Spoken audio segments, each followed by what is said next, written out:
This episode, Martha Creek and I are going to talk to you about powerlessness as a core belief. It's a favorite. I don't know if I can do this. I know. Just the word itself brings up so much of lack of luminosity, lack of tail wagging. And I can start by saying, until I accept that there's times and places and ways and means that I am powerless, and to incorporate that. Explain that to me. That I cannot lift a car that I know of. I don't have the power to do that. And I know of stories of where... Unless I was trapped under it, I would hope that you would let your adrenaline rush through you. And yeah, it's possible. Or you could dial 911, which would be a powerful thing to do. Yeah, we've heard that mothers pick them up off their kids or whatever. So or I'm not denying. Exactly. I'm not as Other attached mothers to that are one. running them over. Let's back up again. Or wanting to, if they didn't have guilt. That's right. They would be dealing with it a little differently. But there's things that, we can take a big deep breath and hold it, and eventually I can't hold my breath. Mm-hmm. So that I'm powerless not to do that. And then you can say, well, there's an extreme. Like you can suicide. Yeah. It's like that'll end the breath. So it's not denying that there's extremes of all of these, but there's absolutely certain situations. I have attempted to learn to speak Spanish 3 different times with 3 different institutions, colleges, professionals teaching it, and something did not click. And it's mysterious, and I've been pretty able to do anything. I was head of the class and made good grades. And La favorita. Yeah, fajitas, Jose Cuervo, Taco Bell. Sí. Ay, caramba. Yes. I got one more phrase. Yeah. Puedo limpiar la pizarra, por favor, señor Alemán. It's the only Spanish I know. It's, may I please clean the blackboard, Mr. Alemán. Yes. That's I got it. the please part. There you go. See? Por favor. Por favor. Mas agua, por favor. And that's a sense of, if I feel powerless in that, like, what if you're stuck in Tijuana? Then somebody speaks English, or I'll point to something. I'll use a picture. So there's ways around all of this, and I will not exercise any of them if I fall off into a trap of powerlessness. But what if I'm stuck in a relationship I don't want to be in, or I'm stuck in a job I don't want to be in, or I'm stuck with the car I don't want, or I'm stuck in the housing situation? Aren't I powerless then? Not in my view. Like, we're powerless in our concepts. Like, I believe I'm stuck is a concept which would render me powerless, versus I'm actually questioning it. Am I really stuck in this relationship? Is it true that I'm stuck here?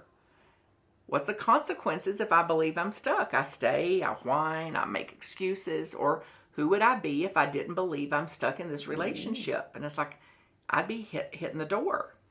I'd be looking for apartments. I'd be doing all matters of things. If I believed that I had the ability to do those things. Yes, which would be the natural. The courage, the economic resources, I would move out, but I don't want to live with anyone else. Yes. Okay, so then you're not really powerless, are you? Absolutely. Which is, and this goes on and on and on. Like people saying, it must be nice to take trips. I'm powerless. I can't take a trip. It's like, who said that you can't take a trip? Like, you've not been on even moving in the direction of taking a trip. But I want to go first class. Exactly. And I don't want to travel with anyone. Which will stop. Or I'm only going to travel if there's someone traveling with me. Which will stop us from going forward to it. It's even saying, I've got all these goals, and it includes, I want to have a close relationship and raise kids and travel the world. And it's like, well, those don't go together.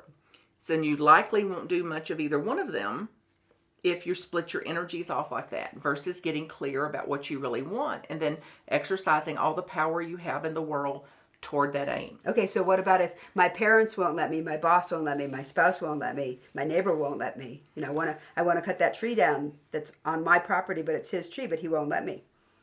Well, if it's on your property, then it's your tree. But it's his tree. He says it's his tree, and he's gonna sue me if I cut down his tree. Well, then you either take the consequences of that, or get somebody to settle it legally, or live with the tree. But I can't afford that, and the tree's messing up my yard, and then I have to pay someone to clean it up. And well, all of that's made up. Every bit of it is. But if I give up my story of being powerless, Then what? Well, then you may enjoy the tree. You may cut it down and deal with the consequences. You may see what happens when somebody sues you. I may cut it down, build a higher fence with the wood. Yes. And for me, my mind went to, this informs me about how much trees I want close to property lines and things like this. Mm-hmm. Like I stay powerless, and I hear this. Like this is my third round of somebody with a tree on a property line. Then I see them on Saturday, and it's like, hey, what are you doing? It's like planting a tree on a property line.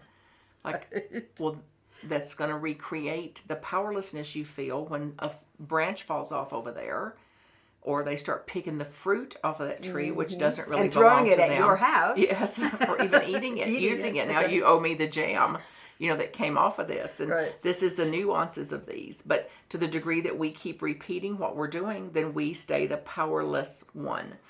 And it started when we were kids, like all of these beliefs did that we're questioning here today, where there was some time where we could have been held down or constrained or restrained in some way, where we literally didn't have the power to get up or to get out. But we did have the power to survive. Well, which the mind hasn't discerned yet. Yeah. I chose to survive and not struggle. Let them think they had the power when all along I had the power. Well, that's a big, bold turnaround, which is even while I was feeling powerless, believing I was powerless, I was coping. I had strategies. This is what it took to survive these wins. This is what it took to survive in this household. This is what it took to navigate the system here. So I actually had power I was not aware of because I'm under some spell that I was powerless instead of the opposite of this. Yeah. And that's what I tell people when they're dealing with financial issues and thinking they're powerless. Like, my bank keeps charging me $35. Okay, well, if you had deposited the check that you've been carrying around for a week, then you wouldn't have been overdrawn. If you'd made a different choice about how you were spending your money this week, then you wouldn't have been overdrawn. If you'd paid attention every day to what your balances were, what things come in and out that are coming in and out, if you'd had a conversation with someone, hey, can you wait to do that until next week? Yeah, that's brilliant. You're the one who has the power. Exactly. Yeah. And there's no powerlessness in that, but it's a perfect example of not getting my way and then saying somebody else did it to me instead of like, they're doing what they promised to do. My bank has abandoned me. Yeah. They're charging me $35 every time. Exactly. Period. So if I want the charging to stop, I've got to play by the rules of the soccer field. I've got to play by the rules of the banking environment. But I don't like their rules, Martha. Exactly. Then pay the $35. Or bank somewhere else. Or put your money under the mattress. Or, Options. Either way, you got the power. Yeah. Either way, you have the power. And it's absolutely renders us more and more powerless to displace blame. Because now I've got the $35 that I'm out. I'm mad about that. And now I've got somebody else on the hook for holding responsibility, which will keep me from looking at what would a sane, sensible person do here. I had someone once who called me up who was horribly upset because they'd gotten a $500 parking ticket. So, well, how did you get a $500 parking ticket? Well, I parked in the handicap zone, but I was only there for a minute. Yes. Just like that. Okay. Like I have no responsibility in this. And they so you chose to park there. Well, I didn't have $1.25 to park at the meter. Okay, but if you'd parked at the meter and gone to get the change that you needed and come back, the largest parking ticket you would have gotten was $35. Instead, you made a choice to park in the handicap parking zone. You chose to do that, knowing with the sign right there, $500 fee. Minimum fine. Yeah. And likely, and just reflecting on myself when I've done things like this, chances are I had the ticket. Chances are I had the money to pay the parking meter. And I'm looking for some exception. I'm special. This doesn't apply to me. I won't get caught. Yeah. It's just a minute. It's just a minute. Exactly. Yeah. I'll be back before a handicapped person even pulls up. Exactly. And there's plenty more spots here. Like, what's it going to hurt? And instead of looking at this, it's like saying a dog bites, and then I think it doesn't apply to me. Yeah. So, we're always at choice. Optional. Power optional. Powerlessness. Optional. It's like, do I want the manual or the automatic, right? Yes. And do I want what goes with that? And what goes with it? Because it's not just one trip around town. If I keep the car a decade, then it's a decade of that. And I think when we think that we are the exception to things, like that doesn't apply to me, that's part of how we think we're being powerful, but it's part of how we give our power away. It's absolutely true. Yeah. And to give meaning to things, to interpret, like the look on her face, powerless. I just made up what that meant. They didn't call me back. They didn't invite me to the party. I just made up everything about that. It's going to render me over and over powerless, which also, though, I'm getting something from it. And that's a great question. It's just one of mine, too. Like, what's your payoff for this? Because you get to stay all pitiful and awfulize. Mm-hmm. And it's everybody else's It's mighty fault. addicting. Yeah. I'm the exception. Yeah, it's a big one. I love it.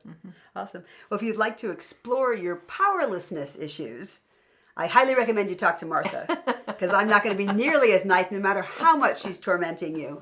Trust me. I don't let anyone get away with being powerless. But you can visit